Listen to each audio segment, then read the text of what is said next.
What's going on, YouTube? It's your girl Shy Gemini, and I'm coming to you with another recap for Basketball Wives, Season 7, Episode 12.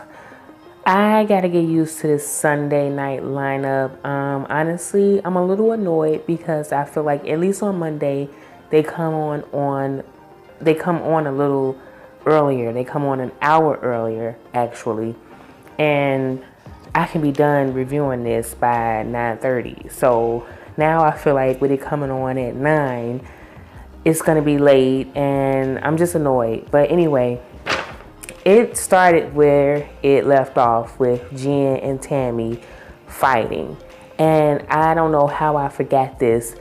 Tammy, I find it so funny that you were calling Jen bitches, and then the minute she called you a bitch, you were upset, and I ain't gonna be too many more bitches. Like, I don't get that.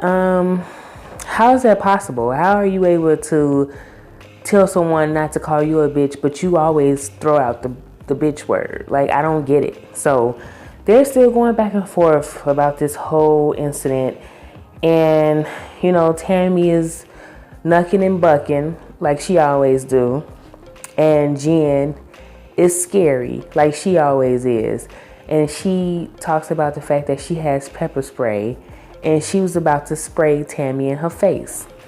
So they had to escort Tammy away. They was like, look, she ain't worth it. You know she's scary. She gonna call the police. She ain't gonna fight you. She just gonna call the police on you. So we gonna be here and do what we came to do, which is to watch Jackie's PSA. So cut out the drama, cut out the mess. Let's watch this PSA and be done with it. So Kristen is upset and she starts crying. And everybody's like, why are you crying? I just don't think it's right. Everybody's fighting and it's all over some petty rumors, which is true, Kristen. They shouldn't be fighting over no petty stuff like that. But why are you crying? Like, really? I was so annoyed with that. And they're like, look, don't be crying. Shiny said people are who they are. And just because, people don't think like you, people are not where you're at as far as your thinking. So you can't be letting that bother you and start crying. Like, girl, for real? So Jackie has everybody come into this area and they watch the PSA. It's a good enough job. I didn't think it was just that spectacular, but it was good. It had a good message to it. And in the end, Jackie dedicated it to Malaysia's brother. And I thought that was super cool. Jackie, you keep trying to make the fans like you, and it's working because you have done a complete 360 and it's working for you. It is totally working for you. Malaysia's moved by it. She starts crying. She was like, oh my God, that is so nice of you to do that. Thank you so much. And, everybody's hugging her and hugging Malaysia. And it went off without a hitch. So at least something good came out of that, which was the PSA that actually, needed to be done. Kristen is chasing her cute little baby around. She is so adorable, y'all. She is a busybody. Oh my God. But she is so cute. So Malaysia calls her and she's complaining about the fact that she is so overwhelmed. She's stressed. She's trying to be this mother and all this stuff. And it's getting to a point where she just can't function. She's really struggling. So she wants to hire a nanny, and her husband said he agrees she needs a nanny because they're just stretched too thin. And I'm thinking, Kristen, you were just saying you wanted another baby, and now you're stretched too thin with this one. I don't think that's gonna work if you're trying to convince your husband that you want another kid. Getting a nanny because you can't handle the one, like, where they do that at? Like, so she is going to have a nanny to come over to the house to see how she meshes with the baby, if they gel, if she knows what she's doing, and see if they can go from there. So the lady comes in and she's a New Orleans native. And right away, she noticed, and I kind of noticed too, that when she was playing with the baby didn't seem to be feeling her. She was jumping out of her. You know how babies do when they don't want you to pick them up, they start doing their body all kind of way so you could drop them. And that's what the little baby was doing. And she's like, well, that's not good. Then she's giving her all these rules about no meat, no milk. She has to drink pee something. And it was something else that she said she couldn't have. But the girl just didn't seem like she would be a good match for Kristen and probably her crazy ways, because she's probably one of those over-the-top mothers. So I don't think they'll work. Malaysia, Eb, and Shani meet to talk about the PSA drama and what happened. And they were saying that when Jen walked in, she was like this black cloud. Like, for one, when she came in, she didn't speak to nobody. And I'm like, well, yeah, that is kind of messed up. You come somewhere and you don't speak to nobody. You just go off in your little corner. But at the same time, I mean, what do y'all want her to do? Pretty much everybody hates her at this point, but Kristen and Jackie. So what was she going to do? But she didn't speak to nobody. And Evelyn was like, I'm surprised she went knowing that she has tension with you and you. Like, I'm just surprised. So Shani was like, Jen has been acting like Billy Badass lately, and she's talking about she got this pepper spray or this mace or whatever, and like she was going to use it. And, they're just saying that Jen is not trying, if she doesn't have any friends, but she's not really trying to gain none at the same time either. Like, for one, with her not coming in speaking to nobody, that left a bad taste in everybody's mouth. And she's just, lying still, because when she came, she didn't have no receipts. And they talked about that. So, again, they're not here for Jennifer.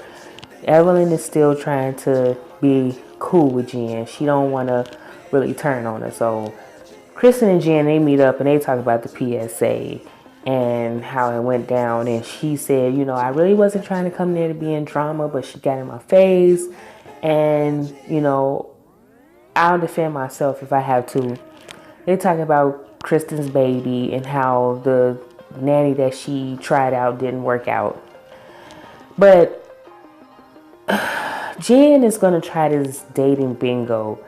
And she wants Kristen to come as moral support. And it's going to be thrown by that therapist that she saw before, Spicy. So, I really don't care. OG and her mom meets. And OG is talking about Kwame and how she wants to figure out what they're going to do. They've been dating for 4 years. She's at that point now. She wants to get married. She wants to really put the nail in the coffin and settle down with him and see if they're going to actually make it to be husband and wife. So the mom's like, I think he'll make a good husband, but you need to talk to him and see where his head's at. Honestly, OG, I don't think Kwame's ready to get married, but I could be wrong. I don't know him personally, but just off the vibes that I've been getting from him, he doesn't seem to want to get married. So when Jen goes to this spicy bingo, they're asking these questions, and the premise of the game is if you get all of these questions, you yell out spicy, and then you come over and you talk to the person that you possibly are getting ready to go on a date with. And she picked 3 guys. Well, there's 3 guys that won a round. And then she asked them a few questions, and then she picked whoever she wanted. So she picked this one guy. Of course, he seemed to be the more stable one out of the group, because one was like he had just had sex with somebody, and he looked super young. And then the other guy said, his name is Damage. And they asked him, had he cheated before? He said yes. So she picked the other guy that was, I think, some kind of lawyer or something. So he wasn't that cute, to be honest. I was like, he kind of looked like a uglier version of Michael Jordan. Like, he was not cute at all. So Byron has his basketball camp, and Malaysia, Jackie, and OG come to support him and Cece. And they're talking about, kids and each of, I didn't know Cece had any children, but she's talking about her kid, and Malaysia's talking about hers, Jackie. And then they look at OG and they're like, when are you having your child? She made it clear, I don't want to have any children before I get married. So, we got to get married. I guess they're asking her, like, what's going on with her and Kwame. He travels a lot, so it's kind of hard to really say where they're going. So they ask about Cece speaking to Kristen. They pretty much asked her, where is Kristen? And Cece said they haven't been able to work things out. And Cece feels that Kristen has changed and she's been acting different, and maybe Jen is rubbing off on her. Well, Malaysia shut that down quickly and was like, no, your issue with Kristen has nothing to do with Jen. But I'm like, yes and no, because Jen kind of did come into the situation, and I feel like Kristen has somewhat changed. But again, this is reality TV, so we really don't know what's been going on in real life behind doors. But from what we've been seeing, it does seem like Kristen has changed since she's been hanging with Jen. So Malaysia was like, Cece got to fix this if she wants to be a part of this family or whatever. She wants to keep this family dynamic going. She has to fix it. But I'm like, it shouldn't just be on Cece. If Kristen really wants to be friends and family with Cece, she can also take the initiative too. So Jen goes on her date. Who cares? They talk. It looked fake, staged, to be honest. So yeah, he don't even look like he would be her type. Just like Tim wasn't her type. She was playing games. That man wasn't her type. OG FaceTimes Kwame, and it was kind of cringe-worthy, to be honest, because she's trying to be sexy for him, and the outfit she had, it was a little cute. OG, you trying, girl. I can see you trying, because you definitely look better than you have in the past.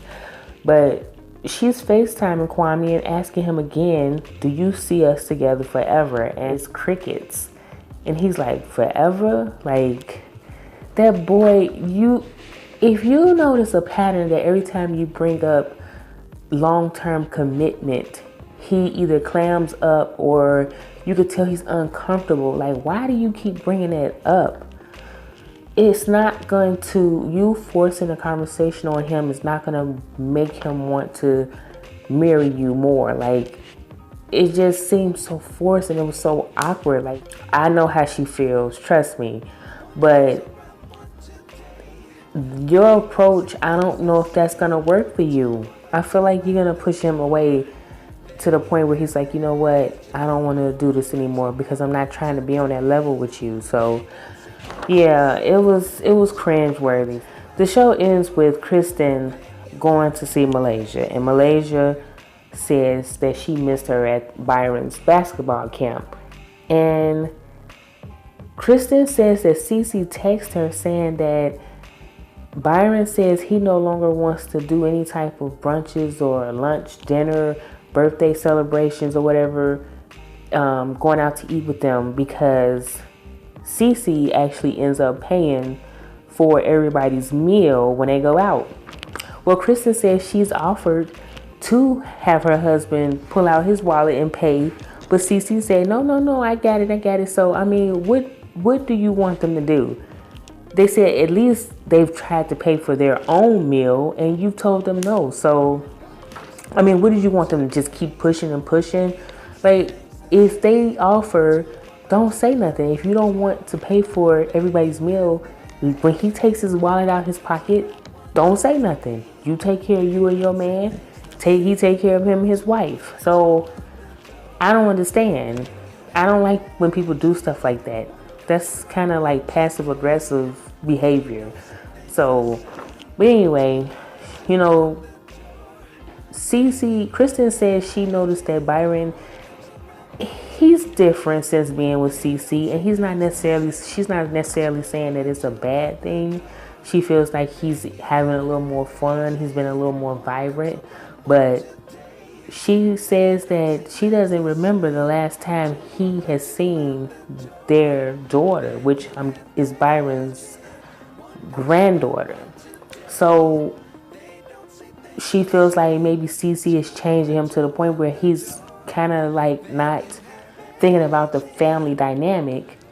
And she mentions that the ex-wife, if it were her, they wouldn't be going without seeing that baby. So she don't know if Cece is pulling them away or what, but things are definitely changing.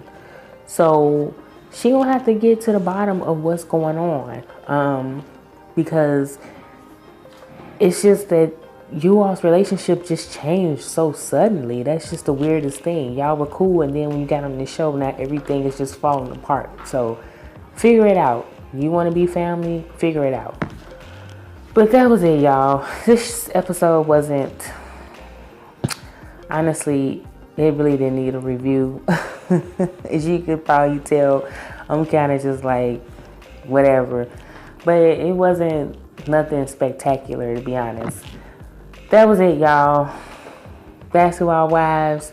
I am not feeling this Sunday lineup, but it is what it is.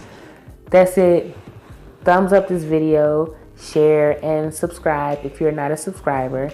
I shall see you all another time. All right?